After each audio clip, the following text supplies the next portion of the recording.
आजकल के Indian youth को यह लगता है कि इंडिया ने आखिर टेक्नोलॉजी में दिया ही क्या है, तो थांबा। सबसे पहले है यूएसबी, जिसकी फुल फॉर्म है यूनिवर्सल सीरियल बस। अब इस कॉन्सेप्ट को डेवलप किया था अजय भट्ट ने, जो कि एक इंडियन अमेरिकन कंप्यूटर आर्किटेक्ट है।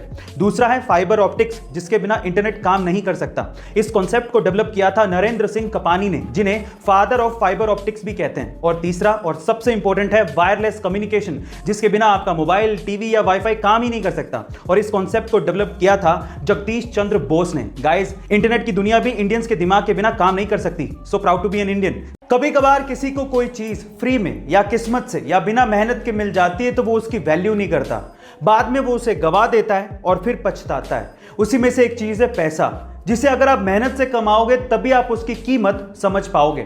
एक्चुअली हुआ कुछ यूं कि सन 2002 में एक 19 साल के कूड़ा उठाने वाले लड़के की 80 करोड़ रुपयों की लॉटरी लग गई। अब किस्मत तो खुल गई थी, लेकिन वो इन पैसों को संभाल नहीं पाया, उसकी कीमत को समझ नहीं पाया और उसने ये सारा पैसा जुए में, नशे में और ऐशो आराम में गवा दिया। और बाद में वही लड़का फिर से कूड़ा उठाने लगा।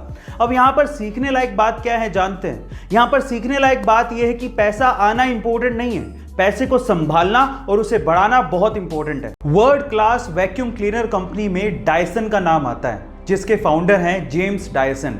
लेकिन सक्सेस रातों रात नहीं मिलती। मैं आपकी जानकारी के लिए आपको बता दूं कि डायसन को सिर्फ वैक्यूम क्लीनर का प्रोटोटाइप बनाने में 15 साल का समय लगा और वो कम से कम 5126 बार फेल हुए। 15 साल और 5127 ट्राई के बाद उन्होंने वो वैक्यूम क्लीनर सक्सेसफुली बनाया और आज डायसन कंपनी 70,000 करोड़ की कंपनी है। गाइस, वो कहते हैं ना कि अगर आप कोशिशें नहीं छोड़ते तो एक दिन सफलता आपके कदम जरूर चूमती है। कभी कभार किसी चीज में एक्स्ट्रा दिमाग लगाने पर कुछ एक्स्ट्रा ही फायदा हो जाता है। तो चलिए आज इस वीडियो में मैं आप लोगों को 2 साइकोलॉजिकल हैक्स बताता हूं, जिससे शायद फ्यूचर में आपको फायदा हो जाए।